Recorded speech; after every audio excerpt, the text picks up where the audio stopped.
Kami yang dicurigai oleh dokter terkena virus COVID-19, setelah berobat ke majelis kami alhamdulillah sembuh total. Sebelum menyimak kisah ini silahkan subscribe, like, komen, dan share channel kami serta tekan lonceng agar mendapatkan notifikasi pemberitahuan video kami lainnya yang bermanfaat dari channel kami. Selamat menyimak dan semoga bermanfaat dan menjadikan pelajaran bagi kita semua. Assalamualaikum warahmatullahi wabarakatuh. Izin menyampaikan mas pengalaman saya selama saya sakit. Sore itu saya merasakan badan saya panas dingin dan saya memutuskan untuk beli obat di warung sebagai pertolongan pertama. Setelah habis 3 tablet tak ada reaksi apapun dari obat tersebut. Hari kedua saya masih merasakan gejala yang sama dan ditambah flu, hidung tersumbat, dan saya tetap menyepelekan untuk beli obat di warung dengan 2 macam flu dan demam. Tetapi tak ada reaksi sama sekali. Ketika malam hari saya sudah merasakan sesak nafas dan batuk-batuk. Sampai pagi hari saya tidak bisa tidur, akhirnya suami memutuskan untuk membuatkan jamu tradisional untuk tenaga karena saya sudah tak mampu untuk bangun.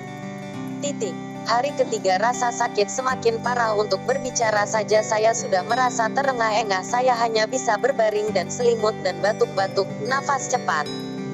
Kemudian suami memutuskan untuk membawa ke dokter umum. Sesampai di klinik saya diperiksa mulai GD, KOL, AU. Semua hasilnya normal dilihat dari demam tinggi dan mual, dokter mengatakan types dan asam lambung. Setelah saya rutin minum obat dari dokter tetap tak ada perubahan sama sekali. Di malam hari saya tetap sesak nafas, lemas, demam dan batuk. Pada hari keempat saya dan suami memutuskan untuk ke rumah sakit. Sesampai di rumah sakit saya langsung ditujukan ke IGD dan saya ditaruh di ruang tersendiri dan tertutup.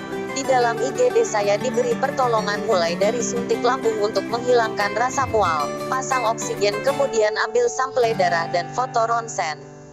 Sambil menunggu hasil keluar, hati saya sudah merasa takut, gelisah. Setelah hasil keluar suami saya dipanggil oleh dokter. Beberapa kemudian, suami saya kembali dengan wajah khawatir dan mengatakan bahwa kemungkinan saya terkena COVID-19 dan saya disuruh berunding untuk diisolasi. Setelah saya berunding saya memutuskan untuk pulang paksa karena saya takut dengan kata-kata COVID-19. Dan hari kelima rasa sesak napas pun bertambah dan saya sudah tidak kuat, akhirnya saya memutuskan untuk kembali ke rumah sakit dan saya sudah terima, siap untuk diisolasi. Sesampai di rumah sakit masih sama pertolongan pertama yang diberikan. Setelah kurang lebih 2 jam saya dioksigen dan tidak ada kamar untuk diisolasi penuh. Saya pulang dan rawat jalan. Setelah perjalanan pulang entah apa ada di pikiran saya dan hati saya untuk datang ke seseorang, sebut saja om dan tante, pemilik kedai minuman adik saya bekerja. Sesampai di sana mereka kaget melihat wajah saya yang terlihat putih pucat. Mereka menyambut saya dengan baik dan ramah. Kemudian saya cerita yang saya alami. Kemudian mereka mencoba membantu saya dengan cara medium. Di situ terungkap bahwa saya ada yang mengirim sebagai santet. Saya dibantu dengan cara ruqyah, semua yang di dalam perut keluar, muntah berupa cairan putih bening. Saya diberi tetesan air zam-zam. Di situ saya bernafas lega dan tidak sesak. Sungguh kuasa Allah SWT dan tuntunannya di jalan yang benar. Sesampai di rumah saya pun langsung istirahat dengan tenang dan lega. Keesokan hari pada sore hari saya merasakan sesak nafas kembali dan badan saya terasa lemas kembali. Kemudian saya dan suami memutuskan kembali ke om dan tante. Sesampai di sana saya tidak bertemu dengan mereka karena beliau sedang berada di majelis, kata salah satu karyawannya. Saya tetap kukuh untuk menunggu. Setelah beberapa jam saya menunggu, tante menelpon salah satu karyawannya untuk mengantarkan saya ke majelis. Sesampai di majelis entah kenapa hati dan pikiran saya merasakan tenang dan nyaman, seperti yakin kalau tempat ini bisa membantu saya sembuh.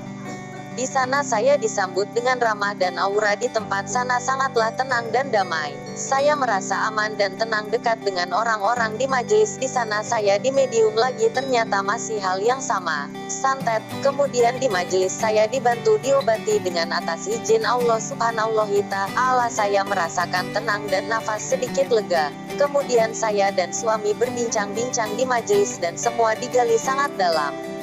Ternyata suami saya membuka sendiri kalau dia mempunyai suatu pusaka. Hari semakin malam dan masih dalam PSBB, jadi mungkin protokol warga sekitar. Kemudian kami pulang dengan pikiran yang nyaman karena saya sudah sedikit membaik.